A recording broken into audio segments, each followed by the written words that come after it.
just speaking of that song, that's where we got the title to our show. Beatsville? Yeah, we were trying to think of like just anything rap related that we could make a blog out of. We were thinking, what about Let the Beat Build? And then we said, what about Let the Beat Spill? Yeah. And it was actually my buddy Gabe from Arlington, Gabe Salzer, who me and Miles are from the same town. Yeah. We originally did, it was a blog before we had the radio show. Yeah, for sure. I do remember that. And also Trevor Donahue was a part of that, who was also a UMass dude. And crazy thing about that is, so we're Beat Spill, like Beat Spill. Yeah. Can you hear me over that? Yeah. I think we'll be good. It might just be some like light background noise. Yeah. It's always like the imperfections that makes everything more memorable. I don't think he usually does this. So. But so, anyways, Dr. Dre dropped his new speaker, the Beats Pill. Yeah, I remember this story. I told you this? Yeah, but tell it, because I was going to ask you about it. So, pretty much, we had beatspill.com, and he was trying to get beatspill.com. And so, there was some big award show, and it was the first time they premiered it. Yeah. And, I'll just wait for it. Can you hear me in the monitor? Yeah, I can hear you. Okay. Yeah. So the first, we used to get like a few hundred views a day. Just from people Googling individual songs, like random songs. Yeah. And that award show, I can't remember what it was. It was like the VMAs or something. And they put up the Beat Spill commercial. It's like, I think like Eminem was in it. They had like these little characters. And if you look at the bottom, it says beatspills.com. And it's Beatspill in white, and then the S is in red.com. So a bunch of people like went beatspill.com thinking it was yours? Exactly, yeah. And then like one of the things I'm not that proud. One of the things I'm not that proud of. Yeah. But it was a little money making scheme because we were super poor at the time. Was the next time a big award show came around,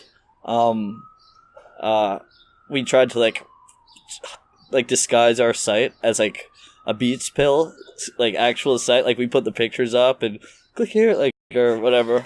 Because with Amazon, like if people go in and buy shit through Amazon, if they click it through your site, you get like, I don't know, 5 cents or something. So you're like, whoa, if we get the same numbers and if people just are trying to buy it and then come through, and for what they must like mess with AdWords or whatever. And we got no views that time around. They figured it out, the algorithms of search or whatever. Yeah. So served us right though, because it was kind of like a trash thing to do to. Yeah, well, like the early days of the internet. What year is this, by the way? Oh, this must have been like 2012 or 13. I think. So yeah, like, well, I felt like 2008, for instance, or like there was like a time frame where blogs were kind of so dominant as far as like curating, and it was like you could actually make some money like putting up blog, and it's like definitely, there was like, there was tricks to the game. I always thought, I remember that story, but I thought the story was that Dr. Dre tried to buy the URL from you guys. We were like talking to people from Apple. From Apple. That's owned by Apple, right? Now it is, at least, yeah. So maybe we were talking to them on LinkedIn, and they were just like sending us some people, and it was just dead ends. And I think after a while they just realized they were going to sell that shit anyways. Like they didn't need our thing at all. Yeah, they're like, we don't need it. Yeah. No. That's funny. Okay. I thought it was that they were trying to buy it, or you had some kind of deal with them with I know like I said, you said the Amazon link. So I know that there was an ad, because I remember going on the site. I think there was an ad, like I said, the Beat Spill ad on there. Yeah. So it's like if you click on it, it brings you. I mean, honestly, it still brings them to Amazon though, right? And they still like where they want. Okay, so it's like it's not like you're like tricking them. It's just like they just click on it because they want to buy it, and then you like happen to. It's not like you're hurting. They're not losing money. It felt ethically lame though to like do something that was so. That we started the blog just to like share music with each other. Yeah.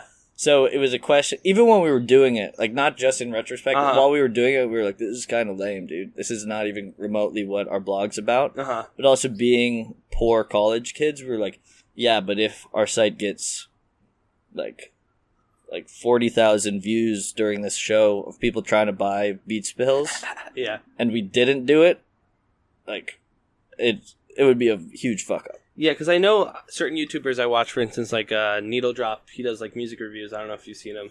He's like the Is he a white guy with beard? Glasses. White guy. I don't think he's a.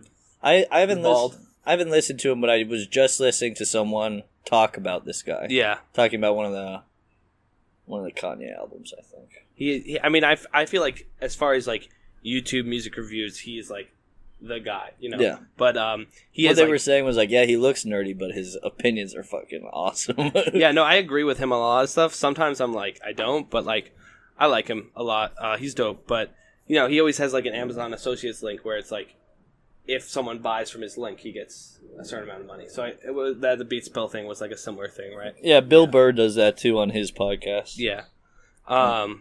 No, I feel that though. It's like a matter of like keeping like, you know, you need it. You know, sometimes it's like you need it to make some money, but you also want to keep the integrity of like the site and like what. Because we didn't even have it look like the site at all. Like we changed the background, tried to make it look like the Apple site. Okay. So it was some schemy, like I don't know. I'm not proud of it, but if it made us rich, it would have been the right. Yeah, well, yeah. And rich. I'm saying rich, like if it made us $100. Yeah, did it make you like? It didn't make us anything. Because I don't even think they had a big ad. We just assumed. It only felt like if you made a lot from it, then you'd be like, oh, that was such a smart decision. Like imagine if we didn't do that. Like, I think it's because when it launched, like our site just having been around for a couple of years had more views than the Beats Pills site. Mm-hmm. But then after the product had been around enough, they probably got more views on their site than our whole thing. Yeah, so like the Google search. Did when that commercial came out, did you see like an uptick in just like your overall viewers of like, just like, I'm curious because it's like, even if someone doesn't go, even if it's like, no matter how someone gets to your site, if they get to your site and they're like, oh wait, this is a really cool music blog. Like, did you like gain a following? Sort of. We got a decent Twitter following. Yeah. But a lot of those were artists reaching out. Yeah. And like most of our views were because we like to put up random music, old stuff a lot. Like like I said before, just a lot of stuff from the 90s. Mm-hmm. And so most of our views, our homepage wouldn't get that many views. It would be people searching for songs, and no one else had written blog posts about them because they came around in during the magazine era. Yeah. So they might have like a little blurb in some old hip hop magazine. So it was like, but no one wrote it. It was like so rare. It was like so rare that because you covered it, like not a lot of people were searching for it, but the people that were searching for it, they were gonna find your site because it was the only one that was writing about it.